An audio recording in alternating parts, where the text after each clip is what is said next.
Hello students, welcome to week 4 for COM 308 Interpersonal Communication. This week our topics include looking at some of the chapters that are related to nonverbal communication as well as conversations. If you take a look at our week 4 agenda, you'll see that we have a number of different things going on. We're really at the midterm halfway point in the semester, so do keep in mind we have a formal midterm review as well as a couple of other assignments.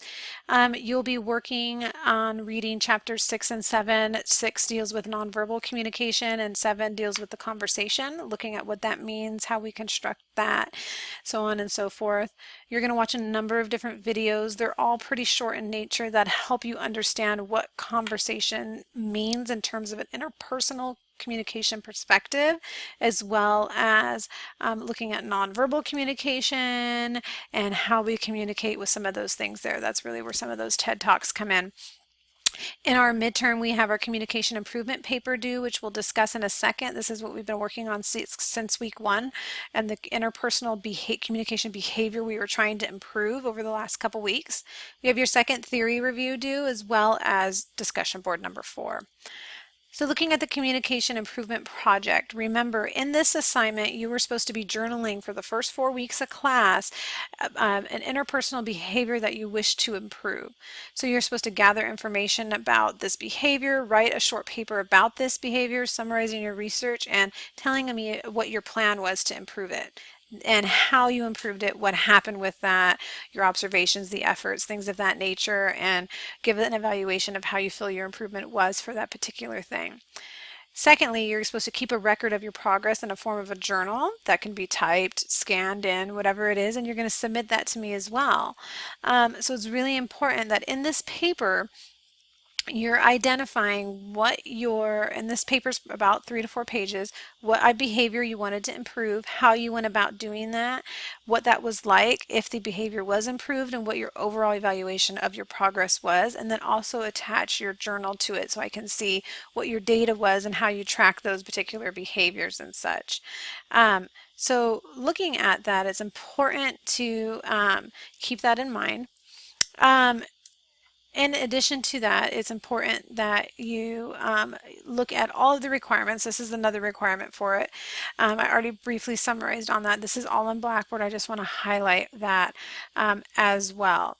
So if you look at the theory review, it's important to know that you are creating a presentation of a theory this week. You're using Prezi, VoiceThread, Screencast-O-Matic, or YouTube to present a theory from one of the chapters we've read and give us an overview of the major concepts and elements of the theories, analyze the strengths and weaknesses of it, comment on how this theory and the articles of the books you read integrate to what you know about interpersonal communication. It's the same exact format in terms of the requirements that was for theory review number 1, except this one, theory review number 2, will be a visual presentation of a new theory. And so that's what's required with that. Discussion board number 4 asks you to look at 2 examples of nonverbal messages found on pages 175 through 182 of the text in action. You're going to demonstrate how gender or cultural influences the use of interpretation of nonverbal cues, or it demonstrates the role that media and technology do play in nonverbal messaging. So you're going to look at some of the things that we found in the text about nonverbal messaging and talk about the role that media and technology plays in influencing nonverbal messaging today. What can happen? How do we interpret a text? By reading the written word. We don't really necessarily know what the emphasis or the meaning or the intonation was of the sender, right? So look at pages 175 through 182 to get some good examples of this to answer the question. Your response is due on Friday and it's 300 words, and then you have 2 replies due 150 words each by Sunday night. Your theory review is also due on Sunday, as well as your midterm. Looking at nonverbal communication, it's important to know that this type of communication does not include words, messages expressed by non-linguistic means, people's actions, attributes, or anything of that nature. It's really particularly nonverbal, what we pick up just by observing and not using any written word. Table 6.1 on page 153 highlights 5 areas of the functions of nonverbal communication. We are either contradicting, emphasizing, regulating, complementing, or substituting some form of communication by using nonverbal communication. So some examples are that contradicting or not communication using nonverbal communication is your face is contorted towards a grimace, your eyes are narrowed, and then you say, I'm not upset. You contradicted yourself. You're expressing everything what it means to be upset without actually saying you're upset. Emphasizing means you're using nonverbal cues and communication to emphasize something.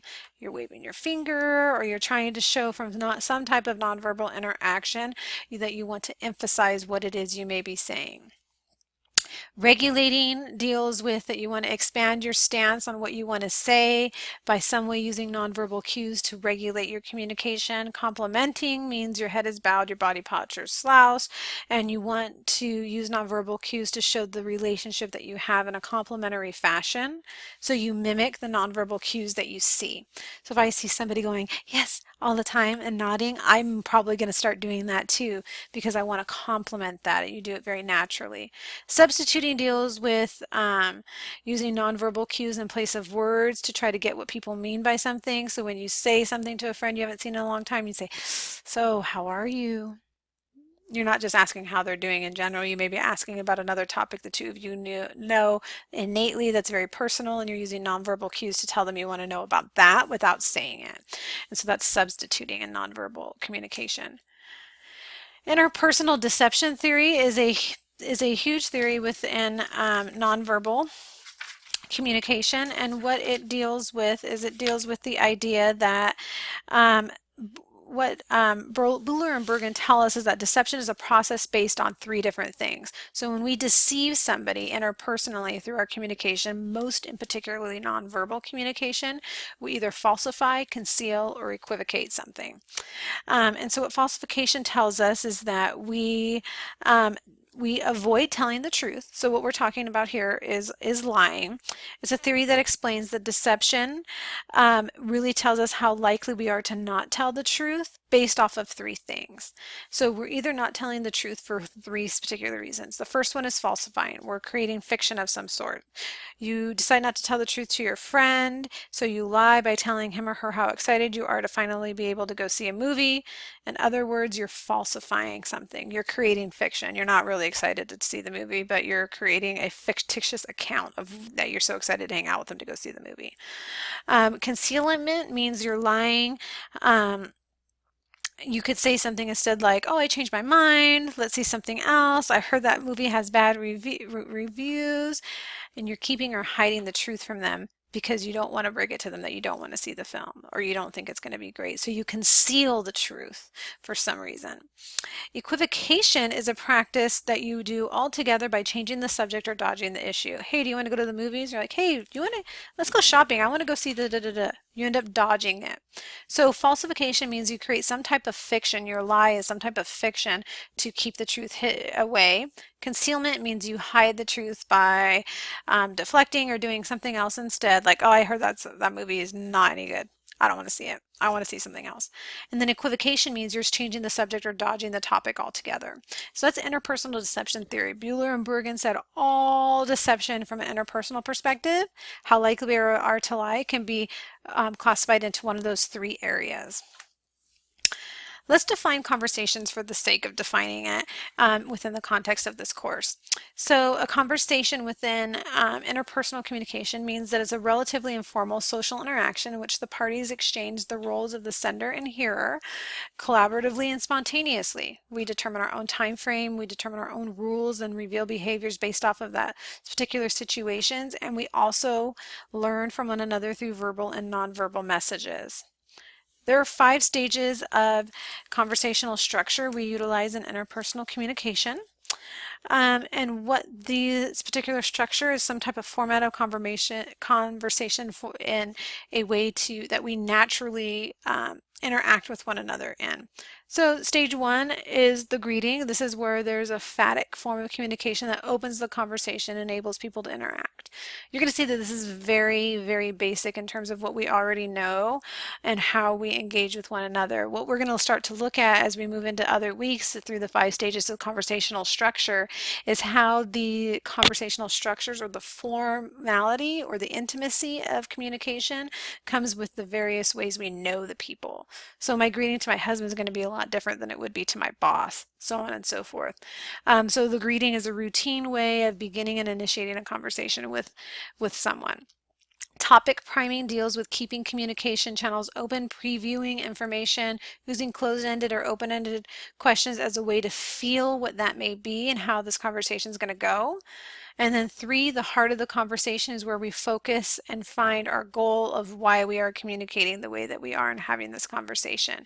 We get to what we call the heart of the matter, why we opened up the conversation, why we did our best to prepare for the interactions, and the better we have in conversational maintenance skills will allow you to see what the heart of the conversation is a lot more quickly than if your communication skills aren't as great in terms of conversationally related. Preliminary processing is during the conversation, where you're doing the flip side of topic priming. You're looking at the effects of what the conversation may have had to those involved. You alter your message or modify content based off of what you've noticed in the heart of the conversation to move into closing, which is the reverse of the greeting. There's 3 good closing methods that Mark Nabb tells us that have 3 different functions. Your closing is positive if it lets the other party know the conversation is near ending and the signals impeding inaccessibility with one another. It is supportive in tone and contains an expression of appreciation, or it summarizes some of the main topics. We may merge stages and things of that nature depending on who we're communicating with. You may not have a formal greeting. If it's with your spouse or your best friend, you just sit down and say, hey, so guess what? That could be a greeting in itself, or it could not be. The main thing is to know that as we go through this, that all conversations have some form of greeting, topic priming. There's a heart, the meat of what we want to talk about. We have preliminary processing, where we start to process what's been said and we adjust our communication based off of what we need to do with that. Then we close the conversation. So as we look through the weekly content, do keep in mind you're reading chapters 6 and 7. There's a lot of content in those chapters. I highlighted some of the most important things we need to know. We're watching the videos listed there, and we're completing our midterm communication improvement paper, our theory review number 2, as well as discussion board number 4. If you have any particular questions, please reach out to me early. I pray you all have a blessed week, and I look forward to interacting with you this week.